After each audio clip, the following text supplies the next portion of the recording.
Saka, Miss Anes. Yes, ma'am.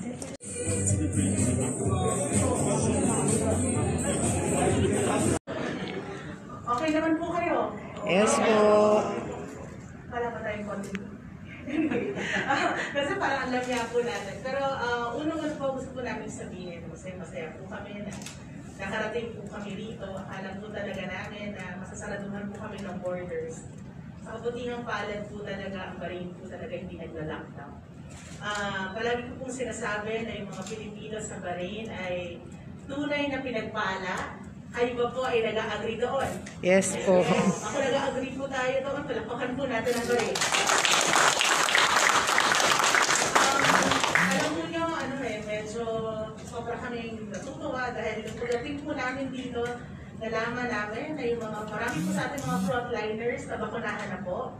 At sobrang kami po sa Pilipinas medyo naghihintay po, pero pag nakita po namin kayo, masyadong masaya po kami para sa inyo. And kanina po, napag-usap namin sa mga mataas na kawini ng pamahalaan ng Bahrain. Sinasabi nila na kahit na actually walang discrimination sa pagbibigay ng bakuna dito. Yes. Kesa citizen ka o migrant ka, basta first come, first serve, at bibigyan ka nun. And it's something na talagang only during this pandemic, everyone desires this. Kasi syempre, gusto rin natin na hindi tayo palaging kinakabahan tuwing lumalabas tayo, na magkakaroon tayo ng mas maluwag na mobilidad, at it gives you a certain peace of mind. So, siguro you never realize how blessed you are until, you see these kinds of reforms. And alam po nyo, sa buong Middle East, ang Bahrain po talaga,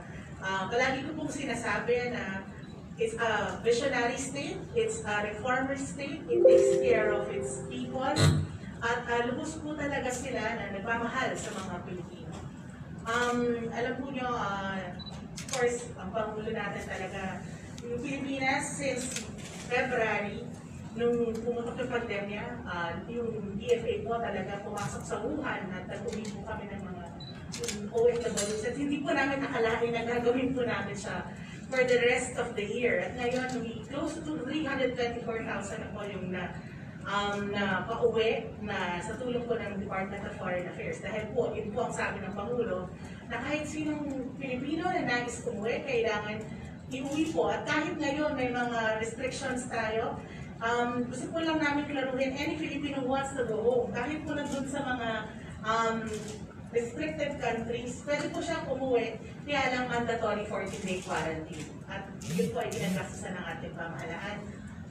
Alam po nyo, talagang we can say no to foreigners, but to our own, they're always very welcome. Siguro gusto ko na rin pong i-take itong opportunity nito na magbigay ng isang announcement. Kung naaalala po nyo si Jeneline Villaverde, yung namatay po sa Kuwait, na yung pinatay po sa Kuwait, we got a conviction today from Kuwait. Thank God. Ano po talaga, I just like to take this opportunity to read the translation.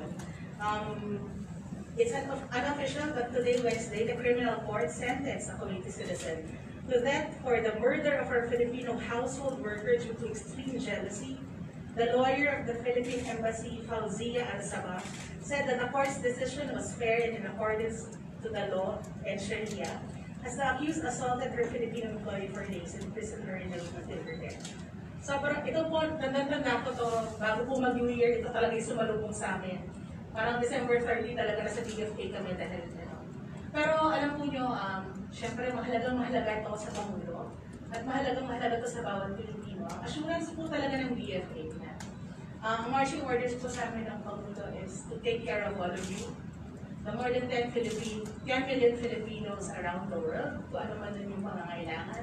At hindi po kami talaga papayag na maapi kayo.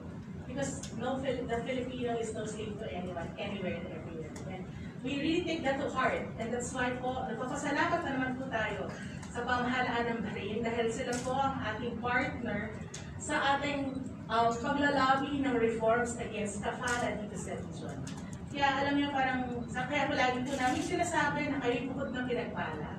Kasi dito po talaga nagmumula lahat ng mga biyaya doon at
please know that your government is here to look after your welfare, your security, and your comfort. Hiling ko lang sa inyo, magkaisa at magtulungan tayo para malagpasan ang pagsubok ng ating kahirap. Together as one nation, let us welcome the new year with joy, hope, and courage. Let us believe in our ability as one Filipino nation to overcome many challenges. Let us remember, walang mas lalakas pa sa tibay ng diwa ng Pilipino. Together, we shall prevail. Ngayong Pasko, naway madamaan ninyo ang pagmamahal ng inyong pamilya, kaibigan, at mahal sa Lord. May you continue to be blessed with prosperity, safety, and good health.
I thank you for everything that you do for your family and for our country.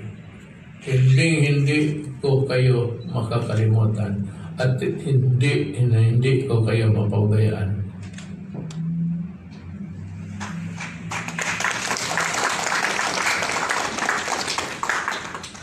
Maraming salamat po. Yan po ang mensahe ng ating Pangulo, Rodrigo Roa Duterte. He knows full well pinagdadaanan ninyo.